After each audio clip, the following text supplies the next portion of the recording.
ತಲೆಬುರುಡೆ ಕೇಸ್ಗೆ ಮತ್ತೊಂದು ಹೊಸ ಟ್ವಿಸ್ಟ್ ಸಿಕ್ಕಿದೆ. 1995ರಿಂದ 2004ರವರೆಗಿನ ಪ್ರಕರಣಗಳ ತನಿಖೆಗೆ ಕೋರಿ ಸುಪ್ರೀಂ ಕೋರ್ಟ್ಗೆ ಸಲ್ಲಿಸಿದ್ದ PIL 2025 ಮೇ 5ರಂದು ವಜಾಗೊಂಡಿರುವ ವಿಷಯವನ್ನೇ ಮರೆಮಾಚಿ ಚಿನ್ನಯ್ಯ ಹಿಂದಿದ್ದ ಟೀಮ್ ಸರ್ಕಾರಕ್ಕೆ ತನಿಖೆ ಬಗ್ಗೆ ಮನವಿ ಮಾಡಿತ್ತು ಎಂಬುದು ಈಗ ಬಹಿರಂಗಗೊಂಡಿದೆ. ತನಿಖೆಗೆ ಕೋರಿ ಸಲ್ಲಿಸಿದ್ದ PIL ವಜಾಗೊಳಿಸಿದ್ದ ಕೋರ್ಟ್ ಇಂತಹ PIL ದಾಖಲಿಸಿರುವುದೇ ನಿಷ್ಫಲವೆಂದು ಅಭಿಪ್ರಾಯಪಟ್ಟಿತ್ತು. ಇದು ಪಬ್ಲಿಕ್ ಇಂಟ್ರೆಸ್ಟ್ ಲಿಟಿಗೇಷನ್ ಅಲ್ಲ, ಬದಲಾಗಿ publicity interest litigation, paisa interest litigation, private interest litigation, political interest litigation ಎಂದು ಸುಪ್ರೀಂ ಕೋರ್ಟ್ ಹೇಳಿತ್ತು.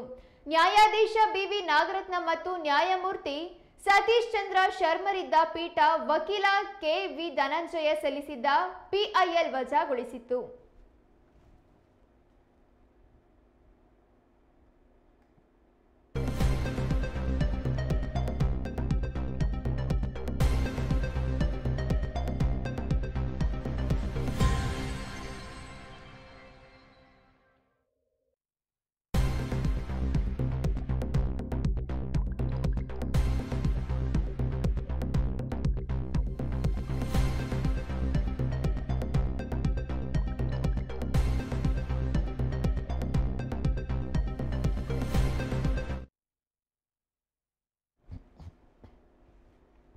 ಧರ್ಮಸ್ಥಳದಲ್ಲಿ ಶವ ಹೂತಿದ್ದಾಗಿ ಹೇಳಿದ ಚಿನ್ನಯ್ಯನನ್ನ ದಕ್ಷಿಣ ಕನ್ನಡ ಜಿಲ್ಲೆ ಬೆಳ್ತಂಗಡಿಯ ನ್ಯಾಯಾಲಯಕ್ಕೆ ಹಾಜರುಪಡಿಸಲಾಗಿದೆ. ಶಿವಮೊಗ್ಗ ಜೈಲಿನಿಂದ ಚಿನ್ನಯ್ಯನನ್ನ ಬೆಳ್ತಂಗಡಿಗೆ ಪೊಲೀಸರು ಕರೆದೊಯ್ದಿದ್ದು 180ರ ಅಡಿ 183ರ ಅಡಿ ಹೇಳಿಕೆ ದಾಖಲು ಪ್ರಕ್ರಿಯೆ ನಡೆದಿದೆ. ಡೀಟೇಲ್ ಆಗಿ ಸ್ವ ಇಚ್ಛಾ ಹೇಳಿಕೆಯನ್ನ ಚಿನ್ನಯ್ಯ ಈ ವೇಳೆ ನೀಡಿದ್ದಾನೆ. ಧರ್ಮಸ್ಥಳ ಶವಹೂತ ಪ್ರಕರಣ ವಿಚಾರವಾಗಿ ತನಿಖೆ ಮುಂದುವರಿಸುವ ಒಲವನ್ನ ರಾಜ್ಯ ಸರ್ಕಾರ ಹೊಂದಿದೆ ಎನ್ನಲಾಗಿದೆ.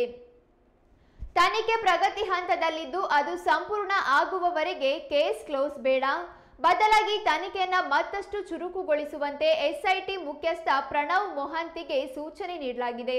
ಜೊತೆಗೆ ಷಡ್ಯಂತ್ರದ ಹಿಂದೆ ಇರುವವರನ್ನ ಪತ್ತೆ ಹಚ್ಚುವಂತೆ ಮೌಖಿಕ ಸೂಚನೆಯನ್ನು ರಾಜ್ಯ ಸರ್ಕಾರ ನೀಡಿದ ಮಾಹಿತಿಗಳು ಲಭ್ಯವಾಗಿವೆ.